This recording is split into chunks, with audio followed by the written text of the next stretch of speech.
So, Mr. Speaker, you returned as MHK for Russia with the biggest vote share, well, not the biggest vote share, but the biggest vote on the island. In terms of your role now, you've obviously been, again, re-elected as Speaker, you were unopposed for this. What is your role in terms of how you see with new MHKs, with the government, and is that, in your mind, different from how it was with the last administration? It's very different. I mean, we've now got only 4 MHKs who have been around longer than 5 years. So we had a significant lot of new members coming in this time, and even then one more a year before that, and even more out to 2016. So there's still an awful lot of learning to do, and I've spent the last 2 weeks doing the training courses, a lot of the induction program for the new members, everything from how to behave in the chamber through to member standards, standing orders, and all the things that go on behind the scenes in this place to make it work. So it's been really interesting, but I think there's still a long journey left to go for members who are really keen. They really want to hit the ground running, but there's so much to do in terms of the appointments, the elections of Speaker, Deputy Speaker, Chief Minister. We'll then be going into committee appointments really soon in terms of Public Accounts Committee and Scrutiny Committees. We'll be then doing Legislative Council elections, because we have 2 vacancies there. So there's an awful lot to take in, an awful lot of process. So that, and then the technique about how to then deliver their manifestos. Again, these are all things that I'm really looking forward to helping the newer members with during their parliamentary journey over the next 5 years. And just in terms of, State Public Accounts Committee, so you've chaired that obviously. Is that something you'd like to carry on with over the next 5 years? I really would. I think that's something that's brought a personality of its own forward. I mean, it's been around for a long time, that committee, but I don't think it's been really well known until we've had COVID and some of the big inquiries that we've done in the last 5 years. So the Nobles Hospital inquiry we've had, which led to Sir Jonathan Michael's report. We then had a lot of the COVID reports that have led to really a higher profile for the Public Accounts Committee, and that's an absolutely fantastic thing. So if anything, I think that's going to mean that more people are going to see the merits of scrutiny, and that it isn't just a navel-gazing exercise looking at how government works, but is able to deliver real value for the public of the island.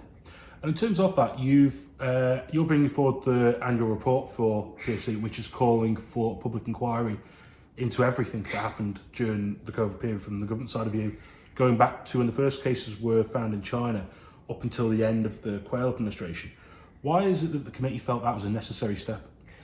Because of the significant impact that this has had. I mean, the lives that have been lost, the massive economic impact, the impact that may yet still to be felt, but also to make sure that when this happens again, and it will happen again, it happened 100 years ago, it happened 10 years ago, but in terms of when this sort of pandemic happens again, that we do have a playbook, that we do have a way of measuring what we should be doing and what we shouldn't be doing, to capture these lessons and learn from it. But because of the magnitude of COVID and what it's been, to take that out of just the political arena that it's been in with Tynwald questions and motions and the scrutiny committees looking at it, but to raise that just a little bit higher, to have an independent look at it, to take the politics out of it to some extent, to let people have their voice, to have their say from a wider island perspective, and then make sure that that comes back in here and we're able to sort of digest that fully as a complete exercise, rather than the piecemeal way that we've been able to look at it.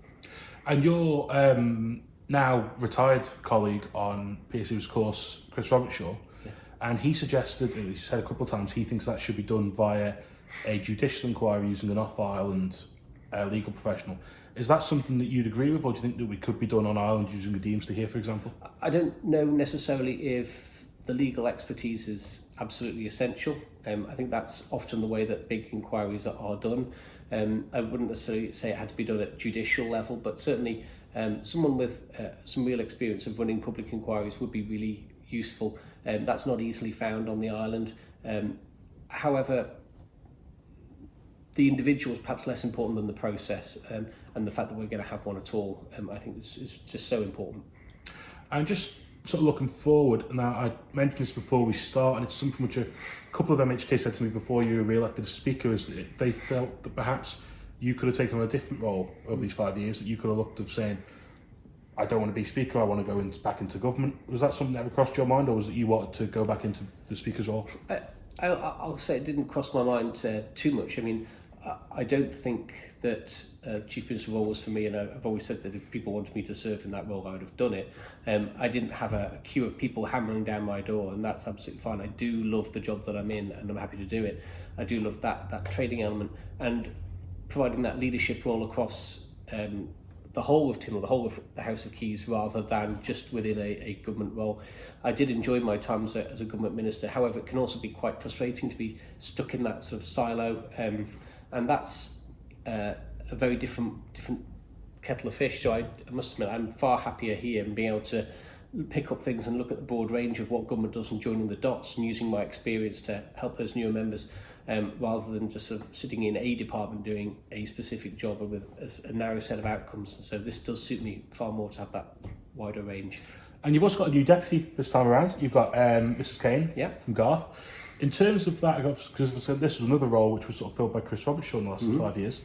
In terms of what you do with helping her come in, how does that function in terms of what her role actually is? Perhaps if you could explain that to people as well, but also what is it that you do to help people move into that transition? I've said that I'm available to sort of help people in whatever position they're going into, and whether they take that council or not, it's entirely up to them.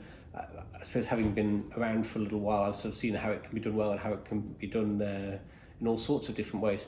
But in terms of Mrs. Kane, I think she'll make a great Deputy Speaker. The role is relatively narrow. It's really only to fill in for the times when I can't be here, so when I'm not well, or on the occasional time that I'm off island during the sittings, which is pretty rare. But it is something that's making sure that you're geared up for it and ready. But as I say, Mrs. Kane is a good parliamentarian. I think she'll be up for that. And some of the nuances of standing orders and some of the interpretation stuff that isn't in the big green book, that's something that we'll pick up and just talk about depending on what the sitting is at the time. Just in terms of you talk about appointments and elections sort of coming forward. One of them that interested me was the role of Deputy President of Tynwald. Mm-hmm. Is that something that is not automatically the Speaker? Then that has to be, you have to be sort of elected to that by members. Yeah, it's an interesting one. It was set up in the Constitution Act of 1990. It's not automatically the Speaker, although it always has been. I think it was envisioned that if it was something that you had an experienced, say, MLC who wanted to do the role, who was particularly proficient in that area, more so than a new Speaker, it may have worked out that way. But because Speakers are so very much sort of up to their eyeballs with standing orders, they're the chairman of the Standing Orders Committee of both the House of Keys and of Tynwald.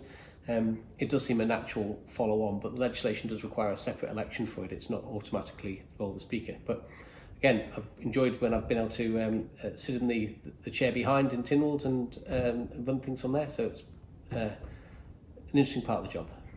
And just in terms of with the new administration coming in, have you had many conversations with Mr. Cannon going forward about how he wants to work with the Keys and with yourself and Tynwald, or is it something that will develop naturally? I think that's something that will develop naturally. It's something that we've spoken briefly about. We're both interested in having a really constructive relationship. Obviously, the government's going to have a government programme to get through. I think Chief Minister does recognise some of the failings of the previous administration in terms of how the government interacted with Tynwald and Keys. I think those lessons have been very much taken on board, so it's going to be about that iterative cycle of making sure that continues to improve going forward. Yeah. And what is it over the next 5 years that you're most sort of looking forward to, almost, besides moving past COVID, as we will do eventually? Of course, it is still with us, but just in terms of what is it that you're, in terms of Tynwald itself and the Keys, what is it you most want to see over the next 5 years? Well, I'm really looking forward to November, when we'll get a few other things under our belts. So there'll be an election for the chairman of the Public Accounts Committee, and I'll hopefully be standing for that, and I hope to get members' support, because that's a job that I've really enjoyed over the last 5 years. Been on that committee now for 10 years and driving value for money and good governance here. That's never a shortage of work to do. So that's something. I also have a motion to come in about poverty as well, and that's something that really sort of struck a chord on the doorstep as well. That committee has done a lot of valuable work, but there is still so much more left to do there, and I really want to see that committee. The proposition for November is that this be an expanded committee. It'd be a committee of 5 rather than a committee of 3, and I think that reflects the amount of interest that there is in it by members of the House of Keys. Sometimes we struggle to get members to fill a committee, but I think that one might be oversubscribed, and that would be again another really positive step. And then there's the wider things about engaging with the government plan, as it's going to be called, I understand. sort of sorting out those policy priorities, and then when they've been set and Tynwald's had its say on the government plan, then sort of doing that scrutiny role and making sure that we hold government's feet to the fire, that they actually deliver it. And just finally, which I perhaps sort of start off because it goes back to your role as Speaker, but also the election, there was suggestions on the line that with your role as Speaker, it sort of knocks back the ability of people of Rushden to get their views heard as in the Keys. But obviously that's not something the people of Rushden are aligned with, and they returned you for a large majority again. Just in terms of that, how have you been able to sort of prove to people that's not the case, and that even though you have this role, you can still act as their MHK? Absolutely. I mean, and the principal way that I do that is upstairs in Tynwald, where I can put questions down, I do put motions down. I've been quite vociferous about that, but also about the relationships that I have with the members of this House when they're moving legislation forward. I'm one of those people who gets into the legislation early and gets my points across to the Minister, and so very often the sort of points that I'm making are already included in the government amendments list before, so I don't need to find them. But then again, if there are amendments there that haven't made it to that list, then there are a lot of other members here, and I can often have that conversation with some of them and say, have you thought about X and Y that would improve this bill? And, oh no, I haven't, but it would. And so they'd move it forward. So because one of the things I'm not deprived of down here is my vote, and I can still vote on all of the bills and all of the amendments. So with the exception of being able to put questions down in here and table amendments myself, there's lots of ways and means to making sure that you can still be very effective for constituents from this chair, and it's never really been a problem for myself or most previous speakers. Mr. Speaker, Mr. Watterson, thank you. Thank you.